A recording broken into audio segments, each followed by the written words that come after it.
Hi friends, welcome back to Sarah Vlogs Thoughts. I know this video is 100 years late, but since I made a TBR video about it and the tag, I thought it would be appropriate to wrap up my 2020 reading rush experience by talking about what I read and overall my thoughts on this year's reading rush.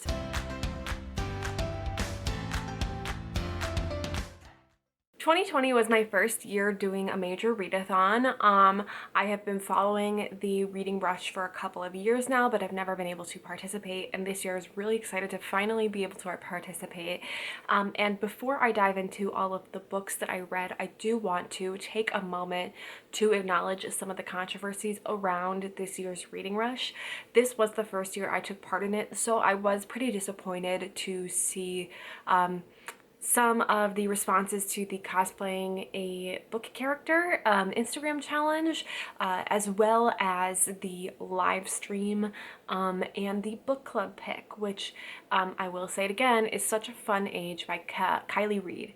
And that book was promoted as a book that everybody is going to read, and in the host Ariel and Raylene were going to do a live stream about it, and it was realized quickly at the live stream that they had not themselves finished the book, and in fact had not gone very far in it at all, and so they just kind of didn't have a discussion about the book at all, which if you ask me is kind of disappointing and particularly careless and offensive, especially considering this book in particular. And so I made a thread about this to their kind of lackluster apology. I will link it down below if anybody is curious to read it.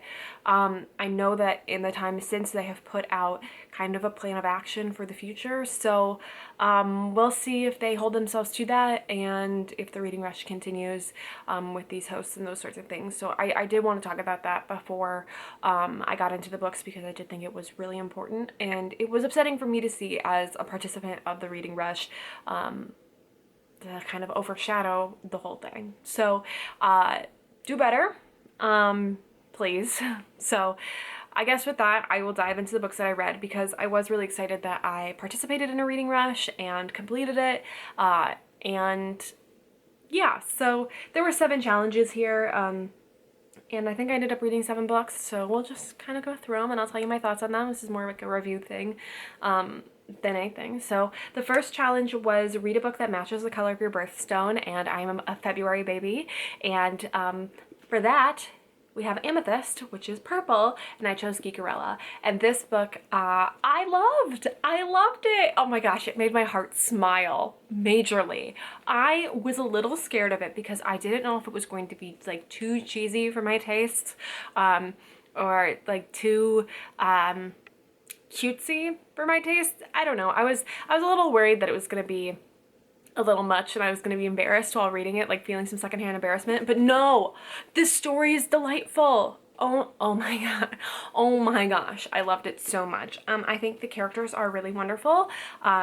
Elle is our main character, and she is just a delight. She really doesn't like the guy who's been cast as the main character in her favorite series, and her dad made this convention for this series on Excelsicon, and I love this book, and I really am looking forward to reading some of the sequels to this one. So if you find yourself as a nerd girl like myself who loves conventions, who loves a light romance, this is great, because it's also like miscommunication. I really enjoy miscommunication kind of ideas, and also the like secret identity kind of a thing. So that all happens in this book. Is so delightful, and I highly recommend Geekerella.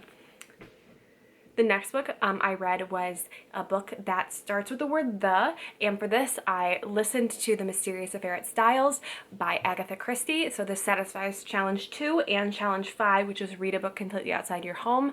I was on a camping trip during this time, and so this one I listened to outside of the home, and I listened to this book performed by Phoebe Judge, who is the narrator, or I guess the host of the podcast Criminal, which is great podcast. Love it. So I was excited to listen to this. This is my first Agatha Christie book, and overall I would say that I enjoyed it. I think that Phoebe Judge's voice is perhaps not the best suited to like multi-character books.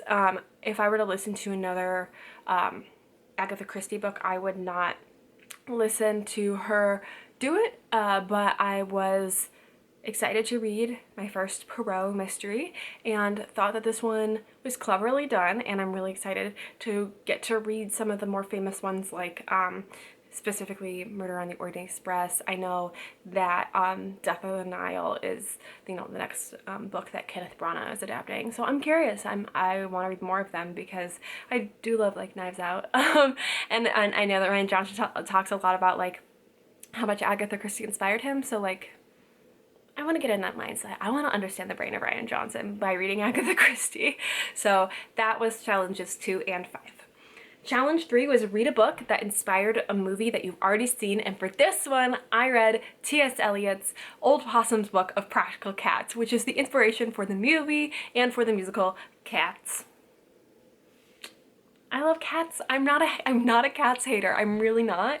And I was so excited to read this book of poems because I love cats, and yeah, they were delightful. I had a really fun time reading through these silly poems, and I think the one problem that I had is because the music of the musical pulls directly from the poems, like the whole thing. For a couple of them, I was reading them in the song melody, so it perhaps is a little bit more effective as poetry without that, but I had a lot of fun listening to it, or reading it, and then listening to it, and then having the song stuck in my head forever and ever. But if you're gonna watch a Cats movie version, watch the 1998 stage version because it is amazing. The 2019 version is a hot mess, but the 98 version is so solid because it is the stage show, so there's this beautiful dance. And also it's really excessive. There's a lot of close-ups that are ridiculous, but hilarious and so much fun. So that's that. The next challenge is challenge 4, read the first book that you touch, and this was one that I kind of adapted because I was like, okay, I've got some arcs I need to read. I will read the first one that I can touch in the stores. So I read Poe Dameron Freefall by Alex Segura, which was out August 4th, and let me tell you, I did not like this book much at all. If you want to hear more of my thoughts on this book, I did a podcast with Brad on Friends of the Force and Kyle Larson from Star Wars Newsnet, and you can find that up here, one of these places. I'll link to the YouTube audio version of it. But yeah, I had a lot of problems with this book, including the lack of depth and emotional characterization for our characters. There was no way to empathize with them and to really understand them as characters. The author also did a lot of showing, not telling. You know, time jumps are fine, but typically you time jump through the boring times, and this book time jumped through the interesting times, and we got explanations. We got told that you know, the relationship had totally changed in the past 6 months that we just jumped in. And I'm like, whoa, you know, actually give me how it changed. Give me the conflict instead of like, here's some smuggler stuff, nothing. Here's some smuggler stuff, you know? And it's like, give me an emotional arc. That's what that book was really lacking. And it was really disappointing because it also felt like a book that was created to serve more as an explanation to a movie plot point than something that really enriches the character and enriches the Star Wars story. So would not recommend Poe Dameron Freefall. So I've already gone through challenge 5. For the next challenge, challenge 6, is read a book in a genre that you've always wanted to read more of. For this one, I chose memoir because I had a couple that I needed to read off my TBR shelf. And for this one, I read Failing Up by Leslie Odom Jr. And I love this little book. I love it so much. I had gone to an author signing back in 2018, and I had just never gotten to reading this book, and I am so glad that I read it for this readathon because it is really lovely. I think it is accessible It's personal, it's conversational, and there is some really good life lessons in here, some really good advice, and some great like Hamilton insider tips or Hamilton insider things that I wouldn't have known, such as Leslie Odom Jr. worked with John Rua, who was in The Company, who also understudied Hamilton, to kind of create some of Hamilton's, or not some of Hamilton's, some of Burr's like signature movements, because John Rua himself is a choreographer and a dancer, and I'm a fan of John Rua, and so to see that in this book was really, really awesome. I was a big fan of that, and I would highly recommend this book. It is really, really lovely and a very, very easy read. So seriously, it really warmed my heart and made my day the day that I read this. I just felt so happy inside. So, especially in these times. Feeling Up by Leslie Odom Jr. The last book that I read for Challenge 7 was read a book that takes place on a different continent from where you live. And for this one, I chose A Long Walk to Water by Linda Sue Park, which is based off a true story. And it is a story of Sudan in, 2008, and I want to say 1985. And basically Salva leaves his war-torn village because the war comes to his village, and he ends up, going to the US and getting adopted and living an American life. And I don't want to spoil it, no spoilers here, but we also get told the story of Naya, who is in 2008 and is living in a village in Sudan, and who is struggling, in her village to have basic necessities like water, and it kind of parallels their two stories. And I think I was not totally convinced by this book all the way through, but once we got to the crux of the story, where these stories really met in a way, where they intersected and how they came together, I was bawling. And knowing that it is a true story, or based upon a true story, and knowing that Salva is a real person who experienced this is really powerful to read about. And it's written for younger audiences, so it's an easy read. It's accessible language, and I think it's a really important book. It's very good. So that's A Long Walk to Water by Linda Sue Park. And that's it. That was my reading rush. That was my first readathon. I'm really proud of myself for reading 7 books. Oh wait, I forgot one. I read a book that wasn't in any of the challenges, didn't fit any of them, and that was What If It's Us by Becky Albertalli and Alan Severa. And I had really complicated feelings on this book because I felt a lot of secondhand embarrassment while reading it. And I think that like the work of Becky Albertalli is not necessarily for me, and yet I keep reading it. This book I ended up liking, but perhaps saw too much of myself in the kid who liked Broadway and felt some secondhand embarrassment from him.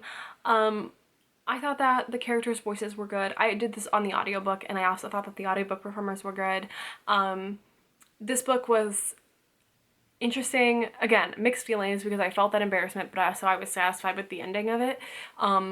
So that was middle of the road. And no, that was my reading rush. Again, I'm really proud of myself for doing it, for reading 7 books instead of 7 or 8 days, and for doing all of the challenges. I did some Twitter sprints as well, which were really fun. And I'm bummed that the reading rush was kind of tainted this year by some of the controversies surrounding it, and that are important conversations to have, and I think we should keep having it and keep pushing our creators, our fellow community members, to do better. Yeah, so it's kind of a mixed opinion, but I'm glad I read all these books. Even Poe Dameron, the one I didn't like, I'm glad I read it because I ended up having a good conversation about it. And maybe I'll do readathons in the future, but I think I can't do too many because that's a lot of time to devote to reading, to like getting it done and kind of focusing in on the ideas of that specific readathon. So we'll see in the future, but this was a good experience for me as a reader. That's what I have to say. Anyway, you can follow me on SCH221 on Twitter, Instagram, Goodreads, and Letterboxd. So I'll see you around the internet. Bye!